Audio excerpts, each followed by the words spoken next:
Hello बच्चों, क्या हाल चाल? बढ़िया, सब मस्त है। ओके, तो welcome to all of you on math control. तो मैथ कंट्रोल पर आप लोगों का स्वागत है। आपका अपना चैनल है। तो नाइन्थ वाले आप लोगों का लेक्चर है। दैट इज क्या, सामने चीजें आपको दिख रही हैं बोर्ड पर कि linear equation in two variable पर हमारी बात होनी है आज। समझ रहे हैं? तो linear equation in two variable पर तो नया चैप्टर है। आइए देखते हैं, चीजों को समझते हैं। ठीक है, तो इंटरेस्टिंग है, मजा आएगा। ठीक है, कापी कलम खोल के बैठिए। ठीक है, साथ साथ करते चलेंगे तो आपके लिए ज्यादा हेल्पफुल होगा, ज्यादा चीजें आसान लगेंगी आपको। ठीक है, बिल्कुल समझ में आएगा। तो आइए समझते हैं चीजों को। देखो, कह रहे हैं क्या, लीनियर इक्वेशंस इन टू वेरिएबल्स। इससे पहले की क्लासों में अगर आपने पढ़ा होगा तो हम वहां शायद, अगर आपने पढ़ा होगा तो आपको पता होगा कि linear equation in one variable, जब वन वेरिएबल पे बात करते हैं तो वहां वेरिएबल एक होता है। जैसे ये हुआ आपका, देखो जैसे मैं लिख दूं x प्लस 5 दैट इज 0। भाई इक्वेशन क्यों है? चूंकि इक्वल 0 है, ये हमने बात किया है कि इक्वेशंस और पॉलिनोमियल में अंतर क्या होता है। यही तो कि अगर मैं बराबर 0 ना रखूं तो ये पॉलिनोमियल हुआ। जब इक्वल टू 0 कर दिया यानी बराबर 0 कर दिया, दैट इज व्हाट, ये इक्वेशन बन गया। तो लीनियर है। भाई लीनियर क्यों है आप बताओ? लीनियर का मतलब क्या होता है? इससे पहले हमने बात किया है जब पॉलिनोमियल पढ़ाया है, लीनियर, क्वाड्रेटिक, क्यूबिक। भाई लीनियर का मतलब जिसकी डिग्री एक हो, यानी जब वेरिएबल की डिग्री एक हो तो लीनियर हो जाएगा, वेरिएबल की डिग्री 2 हो तो क्वाड्रेटिक हो जाएगा।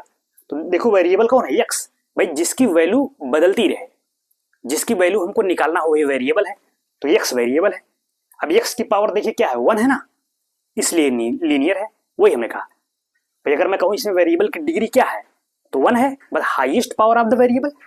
तो एक्स की जो हाईएस्ट पावर यहाँ क्या है, 1 ही तो है, यानी उसकी डिग्री 1 हुई। तो जब डिग्री 1 हो वेरिएबल की तो उसको हम लीनियर बोलते हैं। देखो एक्स की पावर 1 है तो लीनियर है, यही पावर 2 हो जाती है क्वाड्रेटिक बन जाता। तो समझ गए? देखो वर्ड का मतलब है, हर वर्ड इसीलिए लीनियर लिखा। लीनियर का मतलब जिसकी पावर 1 हो वेरिएबल की तो लीनियर होगा। इक्वेशन क्यों है? क्योंकि इक्वल टू 0 है। समझ गए? तो लीनियर इक्वेशन हमने कह दिया। देखो यहाँ चूंकि एक्स एक वेरिएबल है इसलिए इन वन वेरिएबल हुआ ये आप पहली कक्षाओं में पढ़े होंगे, क्लास 8th में आप इस पे बात हुई होगी अगर आपने पढ़ा होगा। ठीक है, ये वन है। और कह रहे हैं जब यही दो वेरिएबल आ जाए, मतलब एक्स तो है ही है, एक्स के साथ कोई एक और वेरिएबल आ जाए तो ये टू वेरिएबल हो जाएगा। गेटिंग मेरी भाई? जैसे मैं लिखूं फॉर एग्जांपल, आप इधर देख पा रहे हो, अगर मैं लिखूं फॉर एग्जांपल, हमने लिख दिया x plus y that is 0।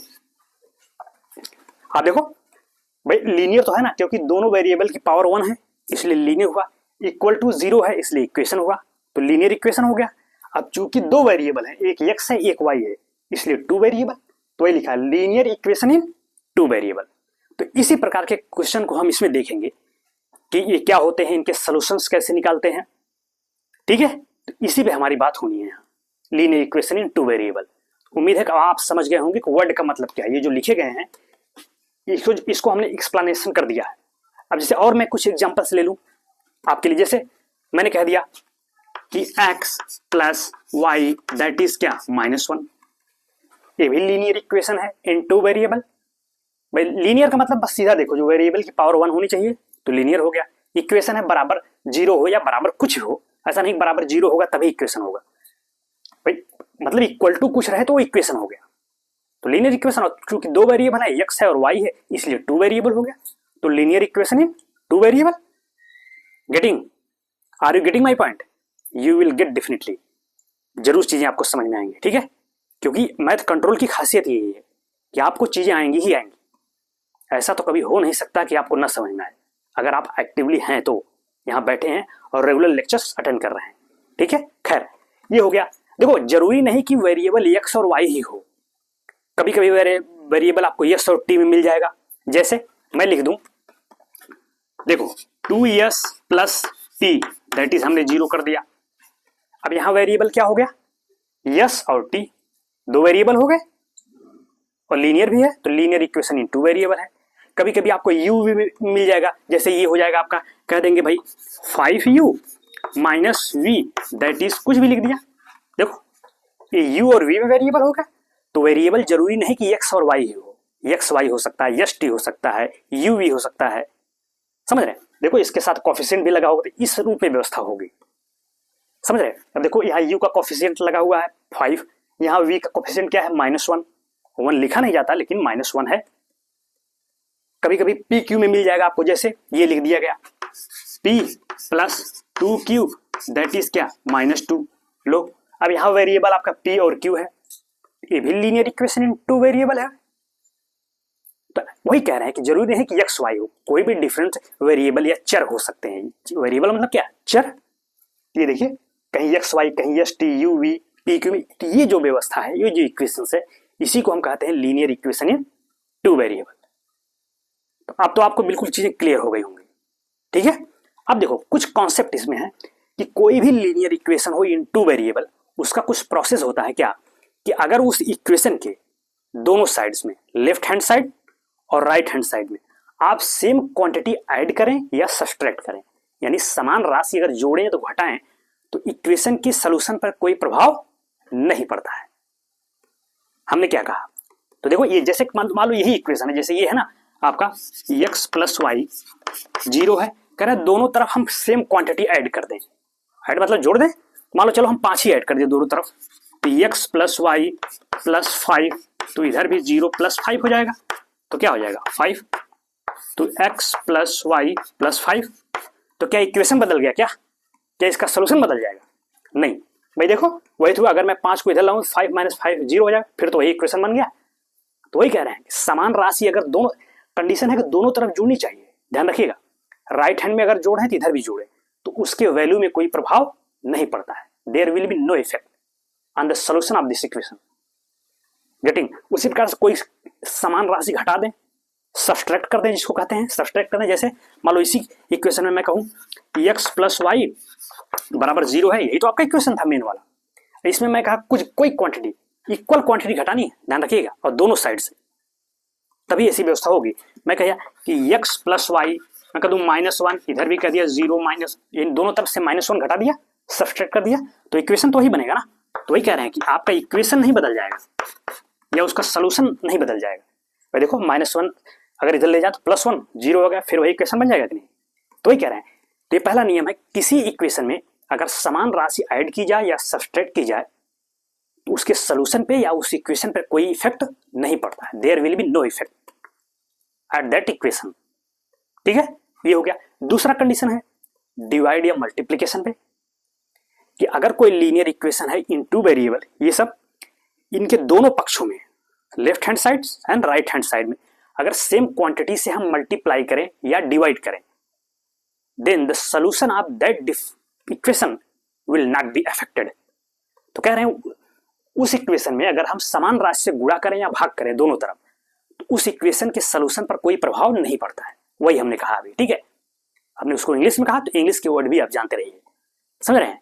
तो हिंदी में वही कह रहे हैं, जैसे अभी जोड़ें या घटाएं कोई प्रभाव नहीं पड़ेगा, वैसे अगर गुणा करें किसी दोनों तरफ सेम क्वांटिटी से, गुणा करें या भाग करें, डिवाइड या मल्टीप्लाई करें, तो इक्वेशन पर कोई प्रभाव नहीं पड़ता है, यानी सोल्यूशन भी उसका नहीं बदलेगा। जैसे फॉर एग्जांपल इधर लिख लो आप, जैसे अब यही इक्वेशन हो, भाई वेरिएबल तो कोई हो ना, यही है।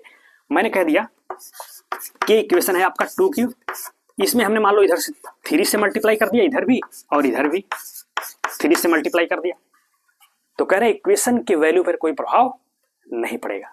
भाई चूंकि इधर भी उतना जो जुड़ा हुआ इधर से भी, तो अब आपका इक्वेशन क्या बन जाएगा, अगर 3 का इधर मल्टीप्लाई करूं, 3p प्लस 2q, इधर आपका क्या हो जाएगा -6।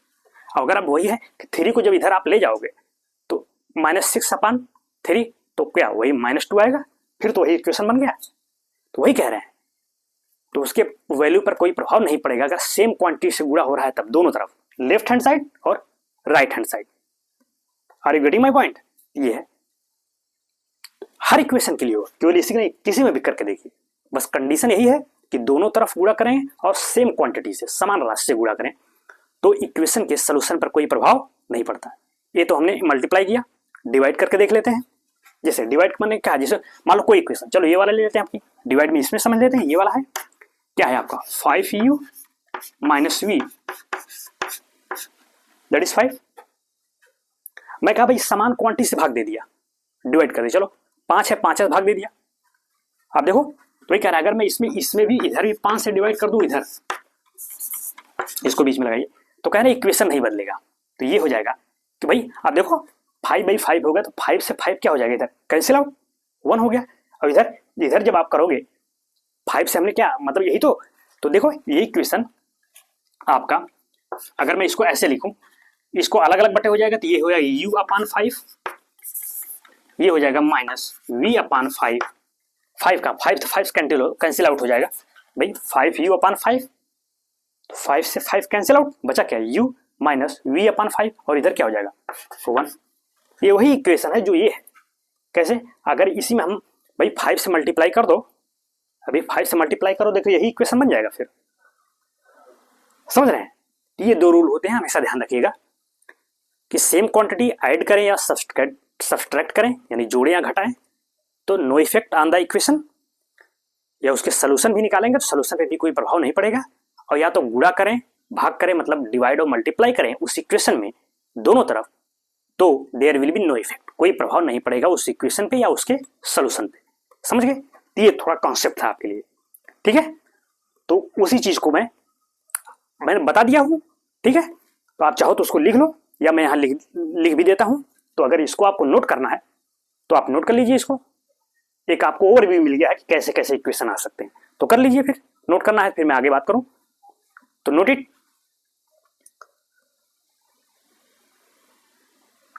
तो वीडियो पॉज करके आप लोग नोट कर लिया करिए, मैं आगे चल रहा हूं, ठीक है। नोट कर लेंगे, एक ओवरव्यू आपको रहेगा कि हाँ ऐसे ऐसे इक्वेशन आ सकते हैं, ठीक है।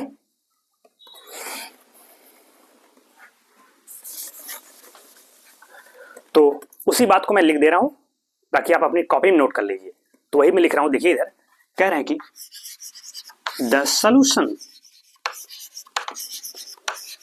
Of a linear equation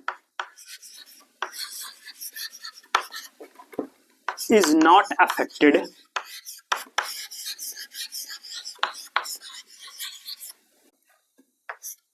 when the same quantity is added to, या फिर लिखेंगे और subtracted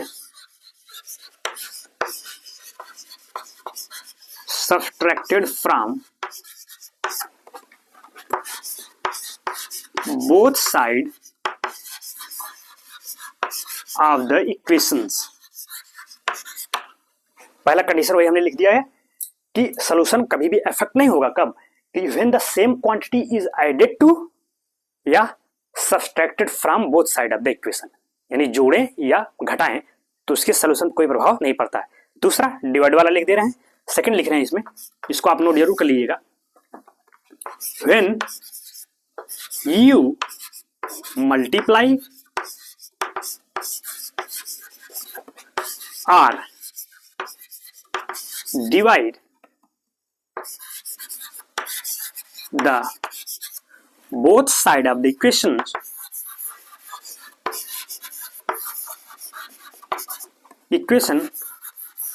by the same quantity,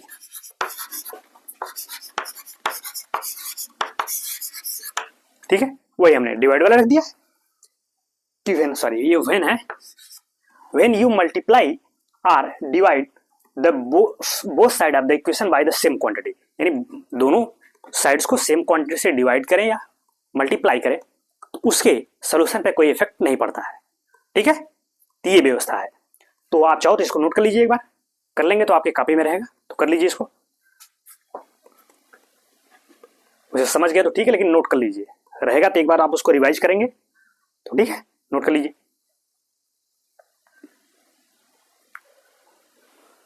ठीक है, नोट कर लिए होंगे। तो अब देखो इसमें कुछ कॉन्सेप्ट है, जैसे क्या भाई, वेरिएबल का मतलब क्या होता है। वेरिएबल का मतलब कि the quantity whose value is to be determined, यानी ऐसी क्वांटिटीज, ऐसी राशियां, या कहें वेरिएबल जिसकी वैल्यू हमको निकालना हो, जिसका मान हमको निकालना हो, ठीक है। जैसे मान लो कहूं, जैसे मतलब इक्वेशन बनता कैसे, जैसे कहें ना, कभी कभी जब आगे आप पढ़ोगे जिसका एप्लीकेशन आ जाएगा कि एप्लीकेशन ऑफ द वेरिएबल, दो वेरिएबल का एप्लीकेशन आएगा क्वेश्चंस में। जैसे हमने कहा चलो इंडिया और न्यूजीलैंड के बीच में मैच हो रहा है, फॉर एग्जांपल सपोज कर लो, हाँ, दो टीमों के बीच में मैच चल रहा है लखनऊ में, ठीक है। आपका इधर इंडिया है, आप देख लो, आपके समझने के लिए है। इधर आपका ठीक है न्यूजीलैंड है, तो इनके बीच में मैच चल रहा है, ठीक है। आपको ये इंफॉर्मेशन दी गई भी इंडिया के 2 प्लेयरों ने मिलकर 200 रन बनाए। इंडिया के 2 प्लेयरों ने मिलकर 200 रन बनाए। तो अब इस व्यवस्था को आप लीनियर इक्वेशन के फॉर्म में लिखिए। समझ रहे हैं क्या कहा हमने? लीनियर इक्वेशन यानी 2 वेरिएबल के फॉर्म में लिखिए। तो भाई आप देखो, हमको तो ये नहीं मालूम है ना कि किस प्लेयर ने कितना रन बनाया, बस ये कह दिया कि भाई 2 प्लेयर्स ने मिलकर 200 रन बनाए साथ में। तो अब इस कह रहे इस व्यवस्था को आप लीनियर फॉर्म में लिखो, तो कैसे लिखोगे आप? तो आपको यही है, यहां मानना पड़ेगा कि मान लिया कि पहले प्लेयर ने x रन बनाया और दूसरे ने y रन बनाया, तो x और प्लस y और यही 200 हो रहा है। यही तो मतलब हुआ भाई दोनों ने मिलकर कितना रन बनाया? 200। तो अगर पहले ने x रन बनाया, हमने कहा कि पहले ने 80 रन बनाया, तो दूसरा कितना बनाएगा? 120। तभी तो 80 प्लस 120 200 होगा। तो वही कह रहे हैं, तो मानना तो आपको पड़ेगा ना। तो वही उसी वेरिएबल को जब हम मानते हैं कि भाई इसने x बनाया उसने y बनाया, तो उस व्यवस्था को ऐसे लिखे। अगर हमने कहा पहले ने x रन बनाया, तो चलो भाई दूसरे ने y, x प्लस y, और यही क्या होगा? 200। देखिए, तो अब हमने इसको इस रूप में सजा दिया ना कि लीनियर इक्वेशन इन 2 वेरिएबल। देख लीजिए x प्लस y, यही कह रहे हैं। ऐसे बहुत से सवाल आपके एप्लीकेशन में अभी आएंगे आगे कि दे देगा, तो वहां हमको मानना ही पड़ेगा कि एक का x रन बनाया y, कोई जरूर नहीं कि x y माने। हम ये भी मान सकते हैं कि पहले ने p रन बनाया दूसरे ने q, तो p प्लस q में हो जाएगा। तो वेरिएबल तो कोई भी हो सकता है ना, कोई जरूर नहीं कि x y हो। तो ऐसी व्यवस्था बनेगी, समझ रहे हैं? तो ये है। तो चलिए फिर, ये तो आप नोट कर ही लिए होंगे। तो अभी इसमें और कुछ कॉन्सेप्ट है, उस पर मैं बात करूंगा, तो मैं इसको इरेज कर रहा हूं, ठीक है।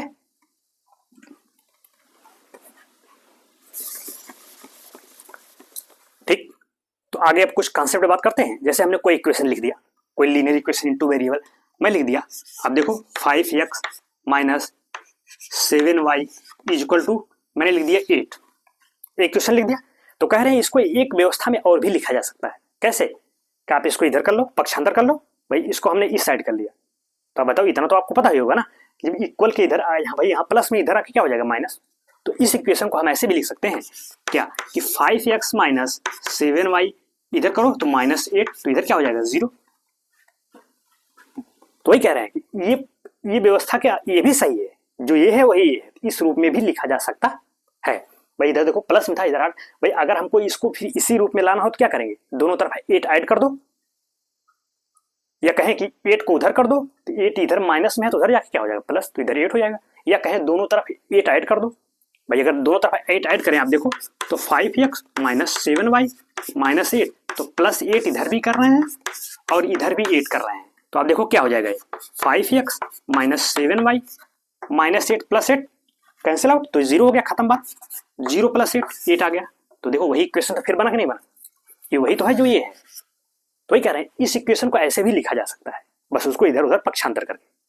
समझ रहे हैं? जैसे कोई इक्वेशन मैंने ऐसे कर लग दिया, आप देखो x minus 3y equal to आपका -10 है। तो अब हम चाहते हैं कि उधर 0 हो जाए, इसको इधर कर लें। तो चलिए भाई, इधर माइनस है तो इधर आके क्या हो जाएगा? प्लस में। पक्षांतर ही तो होता है ना। जब इक्वल के अगर इस तरफ माइनस है, इधर लाएंगे तो प्लस हो जाएगा। इधर है प्लस में है तो उधर जाएगा माइनस में हो जाएगा। बस साइन बदल जाते हैं, प्लस है तो माइनस में, माइनस में तो प्लस में। इक्वल के किधर भी इधर उधर आप करिए, ये व्यवस्था होती है, ठीक है। अच्छा कि ये सब तो आपको क्लास 8 में ही पता ही होगा, ना हो तो आप अभी जान लीजिए, नहीं आपको क्लियर है तो, अगर क्लियर है तो पता ही है। तो कहना इसको ऐसे भी लिख सकते हैं, इसको मैं इधर लाऊं तो x माइनस 3y, ये देखो माइनस है तो इधर आएगा क्या? प्लस हो जाएगा, प्लस 10 इक्वल टू 0। तो कह रहे ये भी इस इक्वेशन को इस रूप में भी लिखा जा सकता है, वही हम कहने की कोशिश कर रहे हैं। या कहते हैं दोनों तरफ 10 ऐड कर दो, ये भी कह सकते थे। तो कहने का तरीका है, बात वही है। अगर इसमें मैं दोनों तरफ 10 ऐड करूं तो आप देखो कुछ व्यवस्था ऐसे बनेगी।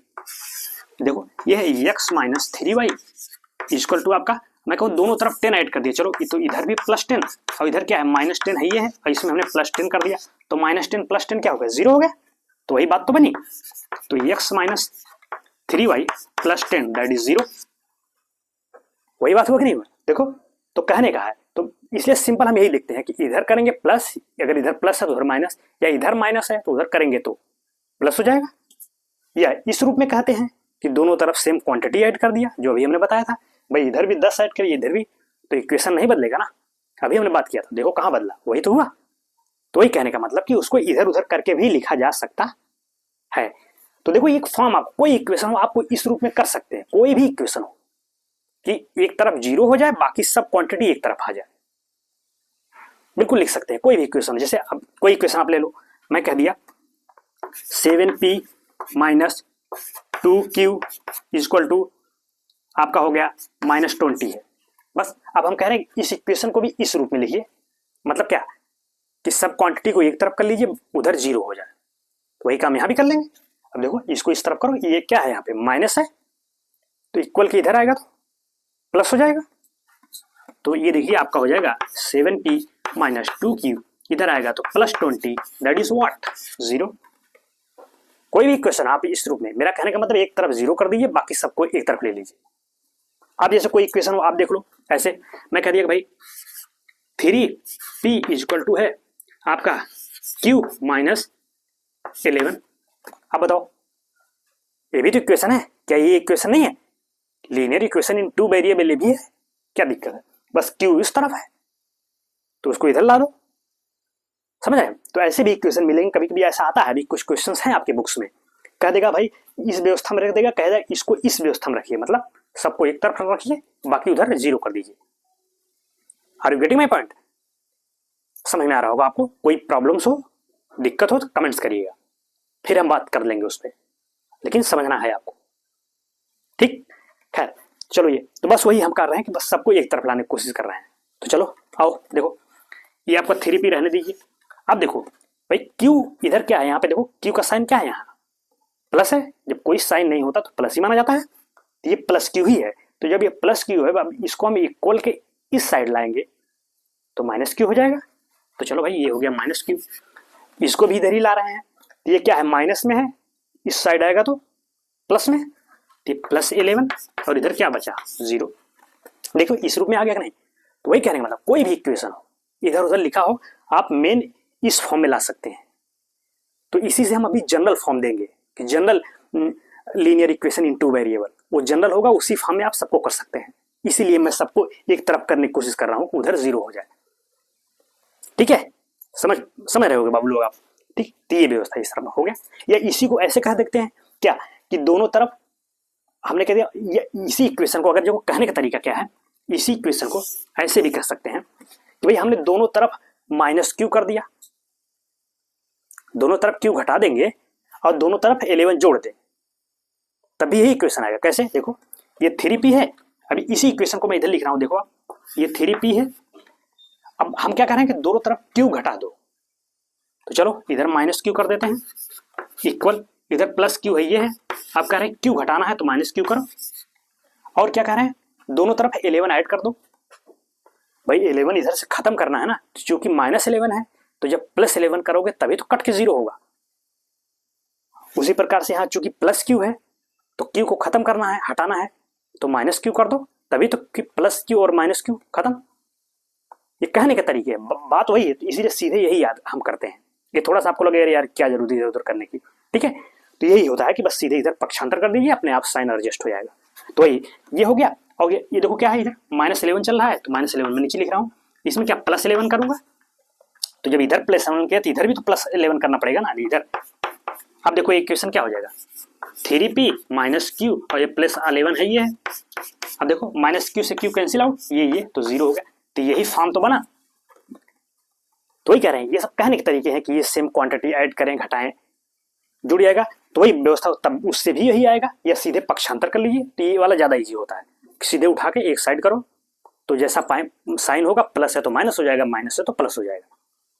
तो वही कह रहे हैं, तो किसी भी इक्वेशन को इस फॉर्म में लिखा जा सकता है। इसीलिए कह रहे हैं कि general form of a linear equation क्या होता है, उसी को हम लिखने की कोशिश कर रहे हैं। व्यापक रूप नहीं कहते, व्यापक रूप मतलब क्या कि वो सबके लिए लागू होगा, समझ रहे हैं? तो वही होता है ax + by + c that is 0। तो ये जनरल फॉर्म में लिख रहा हूं, तो इधर मैं लिख रहा हूं, आप लिख लीजिएगा, general form of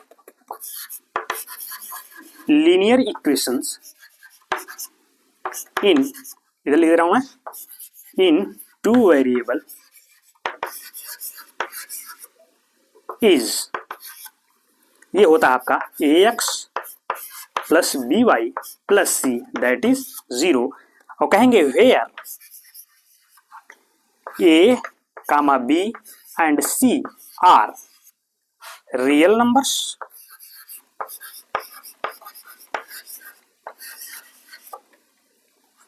real numbers and, ठीक है, तो ये आपका हो गया एंड क्या, बस यही कहिए और क्या है। ये आर लिखा है, थोड़ा ध्यान से देखिएगा इसको, राइटिंग इधर उधर हो जा रही, तो वही हमने कर दिया कि जो general equation linear equation in two variable यही होता है A X plus B Y plus C that is 0, जहां ए बी सी क्या है, रियल नंबर्स है बस। और ध्यान रखिए ए और बी को हम दोनों को 0 नहीं करेंगे, समझ रहे हैं। अगर आपने भाई मान लीजिए अगर हमने ए को 0 कर दिया, हमने कह दिया ए 0 है, तो ए 0 होगा 0 इंटू एक्स, तो एक्स ही खत्म हो गया ना, तब टू वेरिएबल कहाँ रहा, तब तो एक वेरिएबल में हो गया। जब एक्स खत्म हो गया तो बचा कौन फिर, वाई। तो वही कह रहे हैं कि अगर टू वेरिएबल रखना है आपको तो इसको एक्स और ए और बी को 0 नहीं करेंगे आप, समझ रहे हैं। ये कॉन्सेप्ट था आपका, उम्मीद है कि चीजें आप समझ पाए होंगे। बच्चा पार्टी तो समझ में आ रहा है ना। देखो इंटरेस्टिंग है, आपको खुद मजा आ रहा होगा क्योंकि हम एकदम बिल्कुल डिटेल में बात कर रहे हैं एक एक चीज। अगर आप लेक्चर सुन भी लेंगे ना, केवल नहीं लिखते, अगर सुन भी लेंगे तब भी चीजें आपको क्लियर हो जाएंगी। तो अगर लिखने में आपको आलस लगे तो सुन ही लिया करो, कम से कम प्ले करके उसको सुन लीजिए, एकदम क्लियर हो जाए। बस देखते चले जाइए, देख लेंगे तो अपने आप दिमाग में फीड होती चली जाएंगी चीजें, समझ रहे हैं। तो ये वही जनरल वाला है। अब देखो हर इक्वेशन इसी रूप में तो है, आप देख लो। अब जैसे मान लो ये इक्वेशन है जो अभी हमने इसको इससे बनाया था ना, तो क्या ये इसी रूप का है कि नहीं। देखो एक्स के साथ कोफिशिएंट लगा हुआ है ए, फिर देखो बी वाई वाला टर्म है इधर, ये बी वाई वाला प्लस सी, अब सी के स्थान पे यहाँ क्या है 8। तो हर इक्वेशन इसी रूप में लिखा गया। देखो इधर देखो ये इक्वेशन भी तो वही है, A X plus B Y plus C. तो कह रहे हैं हर इक्वेशन को इसी रूप में एडजस्ट किया जा सकता है, व्यापक ए बी, जहां ए एक्स का गुणांक है कोफिशिएंट और बी वाई का कोफिशिएंट है और सी आपका कांस्टेंट टर्म है। देखिए सब इसी रूप में हमने कर दिया, इसको भी किया, इधर देखिए इसको भी ऐसे किया। बस यहाँ वेरिएबल एक्स वाई के स्थान पे पी और क्यू हो गया, तो उससे कोई दिक्कत थोड़ी है। वेरिएबल कुछ हो सकता है, पी क्यू हो, यू वी हो, एस टी हो, एक्स वाई हो, वो हो सकता है, उससे कोई दिक्कत नहीं है। गेटिंग। तो चलिए इसको पहले आप नोट कर लीजिए, फिर मैं आगे बात करूं। और भी कुछ कॉन्सेप्ट है तो राइट डाउन, लिखिए चीजों को।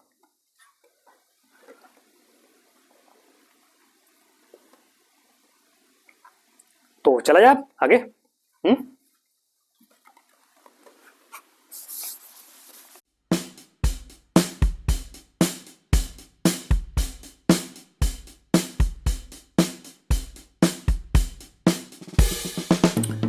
तो ठीक है, कुछ और कॉन्सेप्ट में बात करते हैं।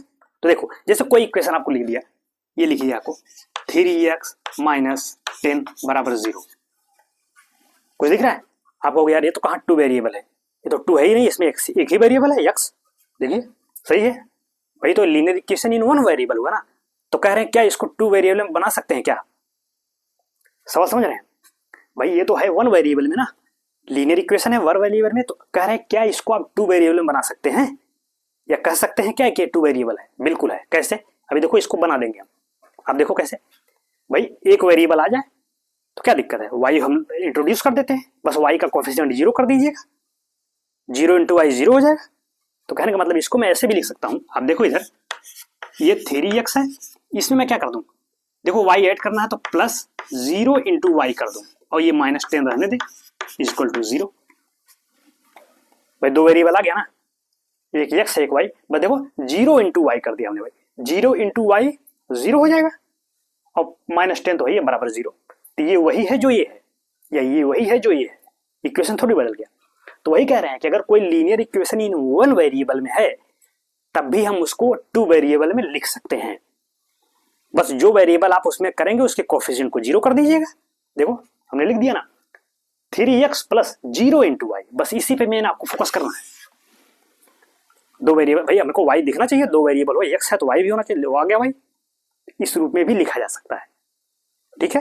तो वन वेरिएबल को आप टू वेरिएबल में भी लिख सकते हैं। जैसे और एग्जांपल देख लो, हमने कह दिया चलो p माइनस 10, चलो अच्छा 10 इक्वल टू हमने कहा 7, ये है अब ये कहें भाई ये भी तो वन वेरिएबल में, केवल p वेरिएबल है, अब इसमें q, तो वही काम करेंगे, समझ रहे हैं। तो पहले काम ये, पहले तो ये सबको एक तरफ कर लीजिए, फिर वेरिएबल के रूप में लिखेंगे, ठीक है। तो चलो 7 को इधर लाओ, तो भाई p माइनस 10 चल ही रहा, अब इधर प्लस है, इधर जाके क्या हो जाएगा -7 और इधर हो जाएगा आपका 0। ये क्या होगा, p -10 -7 -17 यानी 17 हो गया इक्वल टू 0। भाई ये तो हमने बस केवल पक्षांतर कर लिया है, वही इक्वेशन, बस इसको इधर कर लिया तो इस रूप में आ गया, समझ रहे। अब कह रहे हैं भाई है तो एक ही वेरिएबल ना, इसको 2 वेरिएबल में बनाइए, तो सेम काम, क्यू ऐड कर रहे हैं, नहीं समझ रहे हैं, क्यू ऐड कर दे या क्यू माइनस कर दें, क्या दिक्कत है, क्योंकि क्यू का कोफिशिएंट तो 0 कर देंगे ना। तो देखो ये इस रूप में हो जाएगा p प्लस 0 इंटू क्यू और -17 दैट इज 0। देखिए क्यू हमने ऐड कर दिया, बस क्यू के कोफिशिएंट को 0 कर दिया हमने, क्यों, क्योंकि इक्वेशन नहीं बदलना चाहिए ना, समझ रहे। तो भाई ये वही है जो, क्यों, क्योंकि 0 इंटू क्यू, 0 खत्म क्यों हो गया क्यू, तो फिर यही इक्वेशन तो बचा, p -17 0 हो जाएगा। तो अब यही कहने का मतलब इस इक्वेशन को हम इस रूप में भी एडजस्ट कर सकते हैं। था तो वन वेरिएबल में, लेकिन हमने कह दिया उसको कन्वर्ट कर दिया किसमें, 2 वेरिएबल में। देखो p प्लस 0 इंटू क्यू -17 0, ये वही है जो ये है। कोई इक्वेशन कह दिया जैसे आपको u इक्वल टू -100, कह रहे भाई एक वेरिएबल में है, इसको 2 वेरिएबल बनाइए, बस वही काम करना। अब देखो ये नहीं कि आप सोचोगे यहाँ तो प्लस ही है, माइनस क्यों नहीं कर दिया, तो कर दो, माइनस कर दो, क्या दिक्कत है भाई। तो 0 चूंकि आगे लगा हुआ, 0 इंटू क्यू तो 0 हो ही जाएगा, तो चाहे प्लस रखो माइनस रखो उससे कोई मतलब नहीं, आप यहाँ चाहो तो माइनस भी कर सकते हो, समझ रहे हैं। तो ये व्यवस्था है कि लीनियर अगर 1 वेरिएबल में है तो उसको 2 वेरिएबल में हम कर सकते हैं इस प्रोसेस के द्वारा, जैसे हम चीजों को कर रहे हैं। तो देखो अब u इक्वल टू -100 है, कह रहे हैं भाई इसको 2 वेरिएबल में लिखिए, वेरिएबल तो एक ही है ना u, तो चलिए पहले तो इसको एक साइड कर लिया करिए, वो ज्यादा कोई जरूर नहीं, लेकिन एक प्रोसेस से चलेंगे तो चीजें आपके लिए हेल्पफुल रहेंगी। तो पहले सबको एक तरफ करिए, एक तरफ बिल्कुल 0 हो जाए, फिर वेरिएबल बात करेंगे। तो इसको इधर करिए पहले, ये u है तो इधर आएगा क्या हो जाएगा आपका +100 इक्वल टू देखो 0, यही तो भाई, इधर माइनस था, इधर आके क्या हो जाएगा प्लस, इधर 0 हो गया। अब ये वेरिएबल तो एक ही है ना, 2 वेरिएबल तो बस वही u के साथ v ही रखेंगे, x भी कर सकते हैं, y कोई नहीं, लेकिन एक कॉम्बिनेशन होता है ना, जैसे x y होता है, u v लेते हैं, यश t लेते हैं, तो चलो v के तो वो वही करेंगे, u plus 0 into v plus 100 that is 0। देखिए 2 वेरिएबल हो गया कि नहीं, u और v, बस हमने ये कर दिया 0 इंटू वी कर दिया, क्योंकि 0 इंटू वी तो 0 ही हो जाएगा। तो ये वही है जो ये इक्वेशन है, कुछ अलग थोड़ी हो गया। तो देखो 2 वेरिएबल ये लिखने का तरीका है, तो मतलब इस व्यवस्था में भी लिख सकते हैं आप। तो ध्यान रखिएगा कोई लीनियर इक्वेशन अगर एक वेरिएबल में है तो उसको हम 2 वेरिएबल भी कह सकते हैं, या कहें कि 2 वेरिएबल में भी लिख सकते हैं। गेटिंग? तो कुछ सवाल है आपकी किताब के, उसको मैं करने की कोशिश कर रहा हूं, देखिएगा। ये है, कह रहे हैं कॉन्सेप्ट हो गया है, ठीक है। आप देखो एग्जाम्पल नंबर 1 है, वो कह क्या रहे हैं, थोड़ा आप देखिएगा, जगह है इसलिए मैं यहाँ कर दे रहा हूँ। देखो बस मैं समझना ही है, नोट करने के लिए तो मैं समय देता हूँ, आप नोट कर लिए, पहले चीजों को समझो, समझ रहे हो, पहले लिखने के चक्कर में पड़ गए, लिखने के लिए इसीलिए तो हम रुकते हैं, जो भी उतने में आप वीडियो पॉज करके उसको लिख लिया करिए, लेकिन पहले समझने पर फोकस करो, समझ जाओगे तो लिख ले जाए, कोई बहुत बड़ी बात नहीं है, समझ रहे हैं। तो देखो जैसे एग्जाम्पल 1 कह रहे हैं, right each of the following equation in the form of ax plus by plus c। कुछ इक्वेशन दिए गए हैं, कह रहे हैं उसको जनरल रूप में लिखिए। जनरल रूप का मतलब कौन, यही तो ax plus by plus c plus c बराबर 0, यही तो जनरल है, अभी हमने बताया था। जनरल लीनियर इक्वेशन क्या होता है, यही ax plus by plus c बराबर 0, इसको दिमाग में रखिए। तो कह रहे हैं कुछ इक्वेशन दिए गए, उनको इसी फॉर्म में लिखना है आपको। देखो following equation in the form of this and indicate the value of ABC, और एबीसी का मान बताइए। जैसे पहला इक्वेशन उन्होंने दिया है, देखना ये कह रहे हैं 2x और प्लस 3y दैट इज है 4.37, ये इक्वेशन है, ठीक है। और दूसरा आपका है x minus 4 that is √3y, और थर्ड क्वेश्चन जो है वो देखिएगा कि 4 equal to 5x minus 3y है, और फोर्थ है आपका, कह रहे हैं 2x is equal to Y. ठीक है, ये क्वेश्चंस हैं। तो चलिए इसको हम करते हैं। तो थोड़ा सा मैं इसको हटा रहा हूं, ठीक है।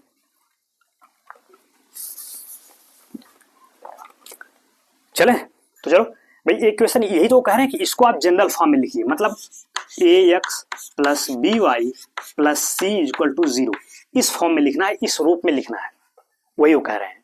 तो चलो भाई लिखो, क्या दिक्कत है। ये तो देखो लगभग दिख ही रहा है, बस इसको आप इधर कर लीजिए। अगर इस फर्स्ट क्वेश्चन को मैं लिखूं, देखो आंसर लिख रहा हूं इसका मैं।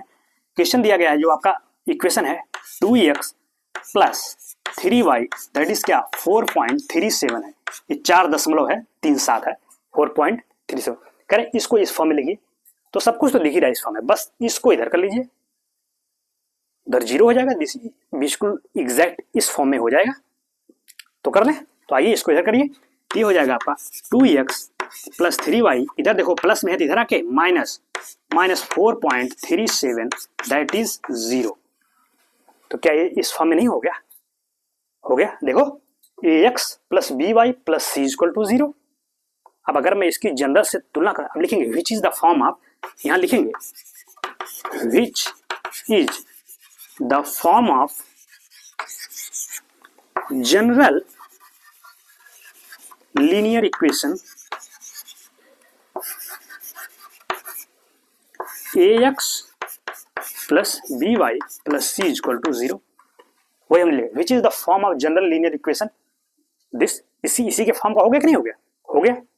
अब अगर मैं कंपेयर करूं, बताओ x का कोफिशिएंट a है और यहाँ x का कोफिशिएंट 2, यानी a इक्वल टू 2 हो गया। वही वो कहे थे ना कि a b c का मान भी बताइए। तो जब कंपैरिजन करोगे, तुलना करोगे, तभी तो a b c का मान बता सकते हो। बस कंपेयर कर लीजिए। तो देखो x का कोफिशिएंट a है, यहाँ x का कोफिशिएंट 2, यानी a इक्वल टू 2 हो गया। तो a की वैल्यू आ गई 2। b चाहिए, b क्या है? y का कोफिशिएंट, गुणांक, y का गुणांक, यहाँ y का कोफिशिएंट है 3, यानी b इक्वल टू 3 हो गया। लो b की वैल्यू मिल गई। c क्या है? कांस्टेंट टर्म है, यहाँ कांस्टेंट टर्म क्या है? ये माइनस, ध्यान रखो साइन के साथ चलेंगे, केवल ये मत कह देने कि 4.37, माइनस भी तो लगा हुआ है, साइन को भी साथ में लेंगे। देखो यहाँ भी साइन, चूंकि यहाँ प्लस 3 था तो इसलिए हमने प्लस नहीं किया, चूंकि प्लस रहता ही है, लेकिन अगर माइनस है तो आपको लिखना पड़ेगा। तो c क्या हो गया? माइनस 4.37। तो आपकी c की वैल्यू आई माइनस 4.37। यही करना है सब सवालों में, जनरल फॉर्म में रखिए, फिर कंपेयर करके ए बी सी की वैल्यू बता दी। ये पहले का सलूशन हुआ। सेकंड वालों का करूं, चलो यही कर देते हैं। सेकंड आपका ये है, यही तो, इसको जनरल फॉर्म में ले चलना है। तो पहले इक्वेशन क्या दिया गया उसको लिखो, x minus 4 that is under root 3y, यही हो ना। तो बस, तो पहले तो एक तरफ करो। देखो सबसे पहला काम वही है कि सबको एक तरफ करो, बराबर एक तरफ 0 होना ही चाहिए। क्यों? क्योंकि इस फॉर्म में लाना है ना। तो जब तक एक तरफ 0 करेंगे नहीं, तब तक कहाँ दिखेगा ये फॉर्म। तो पहला काम वही करें, सबको एक तरफ करिए। चलो ये इधर है तो इसको इधर लाओ, तो x माइनस 4 रहने दीजिए। ये देखो इधर क्या है, प्लस में है ना, तो इधर आएगा तो माइनस में हो जाएगा, माइनस अंडर रूट 3y, और इधर हो गया 0। अब थोड़ा सजा के लिख लो इसी को कि पहले x आता है फिर y वाला है तब कांस्टेंट, या ये भी सही है, कोई दिक्कत नहीं है। लेकिन चूंकि हमको इस फॉर्म देना है कि पहले x का टर्म फिर y का आता है फिर कांस्टेंट का, तो इस रूप में लिख लें। तो पहले x तो है, y को पहले लिख लो, कांस्टेंट वाले को बाद में, वही कर रहे हैं। तो x minus under root 3y और फिर माइनस 4 दैट इज 0। देखिए जनरल फॉर्म में होगा कि नहीं हो गया? ax plus B Y plus C का फॉर्म बन गया। बस वही लिखेंगे। इस चीज को अगर मैं यहां लिख रहा हूं, आप देखिएगा यहां लिख दे रहा हूं, लिखेंगे which is the form of, which is the form of ax plus B Y plus c equal to 0। इसी फॉर्म का हुआ कि नहीं हुआ? देखो बस अब कंपेयर करके ए बी सी की वैल्यू निकाल लीजिए, जैसे इसमें किया था। ठीक है, तो चलो x का कोफिशिएंट यहाँ 1 है, यहाँ क्या था a, भाई x का कोफिशिएंट a है, यहाँ x का कोफिशिएंट क्या है 1 है, कुछ नहीं है तो 1 ही तो माना जाएगा। इसका मतलब a इक्वल टू 1 हो गया। चलो a का मान 1 हो गया। b क्या होगा? b मतलब क्या? y कोफिशिएंट, यहाँ y कोफिशिएंट क्या है? Minus under root 3। Mind it, sign का ध्यान रखिएगा, माइनस अंडर रूट 3 होगा। तो माइनस अंडर रूट 3 और सी मतलब कांस्टेंट टर्म, तो कांस्टेंट टर्म क्या है यहाँ -4 -4, बस यही करना है। जनरल फॉर्म में करिए, कंपेयर करके एबीसी निकालना, देखो जैसे हम कर रहे हैं, समझ गए? तो ठीक है, फिर चलो ये हो गया। तो फर्स्ट सेकंड थर्ड, तो चलो पहले इतना आप नोट कर लो, फिर इन दोनों को करते हैं थर्ड और फोर्थ को। तो पहले इसको नोट करिए, तो राइट डाउन लिख लीजिए चीजों को, लिखे रहेंगे तो चीजें आपकी कॉपी में रहेंगी, ठीक है? तो आप रिवीजन भी कर लेंगे, नहीं लिखेंगे तो फिर ऐसा सब, अभी तो आपको समझ में आ रहा है, फिर बाद में उड़ जाएगा सब, तो लिखिए जरूर, ठीक है? फिर मैं आगे बात करूं, चलो।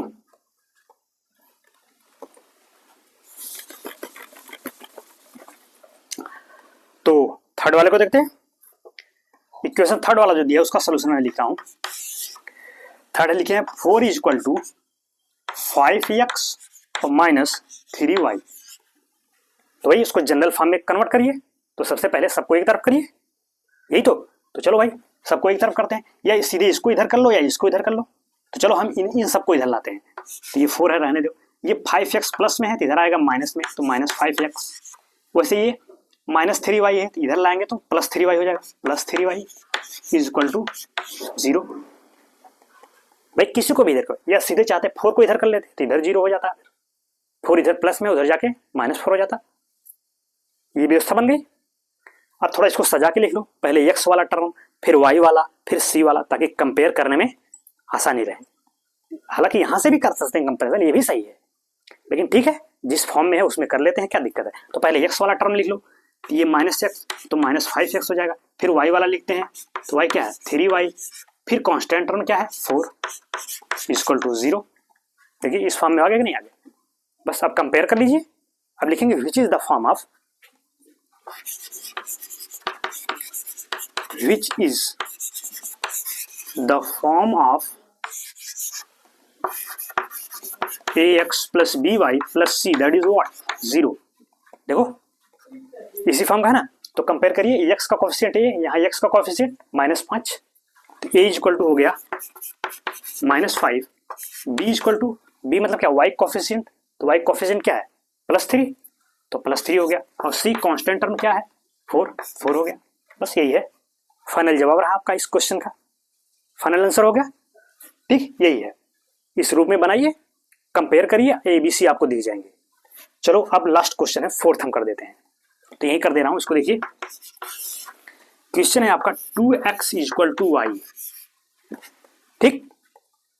तो अब इसको पहले उस रूप में दीजिए, तो वही काम, पहले सबको एक तरफ करिए, तो इसको इधर करेंगे आप 2x minus Y that is 0।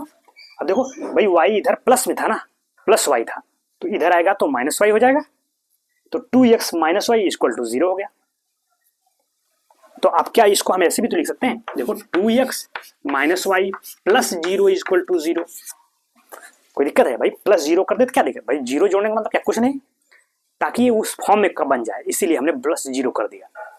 अब तो फॉर्म में आ गया ना, ax plus B Y plus c equal to, तो लिख देंगे which is the form of ax plus B Y plus c equal to 0। तो कंपेयर करके निकालिए, तो जब कंपेयर करोगे तो a की वैल्यू क्या हो जाएगी, यानी x का कोफिशिएंट 2 हो गया, b का कोफिशिएंट यानी सॉरी b क्या हो जाएगा, यानी y का कोफिशिएंट मतलब क्या -1 ही तो है, ये -1 हो गया, c हो जाएगा, कांस्टेंट टर्म क्या है यहाँ पे 0, तो 0। ये रहा a b और c की वैल्यू मिल गई आपको। तो ऐसे है, इसको इस रूप में करिए, फॉर्म बन जाएगा, उसके बाद कंपेयर करके ए बी सी की वैल्यू आप फाइंड आउट कर लीजिए, ठीक है? तो ये पूरा कॉन्सेप्ट रहा आज आपका, ठीक है? अब इसमें प्रश्नावली के क्वेश्चंस हैं, उसको हम नेक्स्ट लेक्चर में करते हैं, ठीक है? तो that is all for today class. आज के लिए इतना रखते हैं, आगे की बातें हम आगे के लेक्चर में करेंगे, ठीक? कोई प्रॉब्लम्स हो तो आप कमेंट्स करिएगा। तो चलिए फिर आज के लिए इतना रखते हैं, तब तक के लिए thank you so much, have a nice day.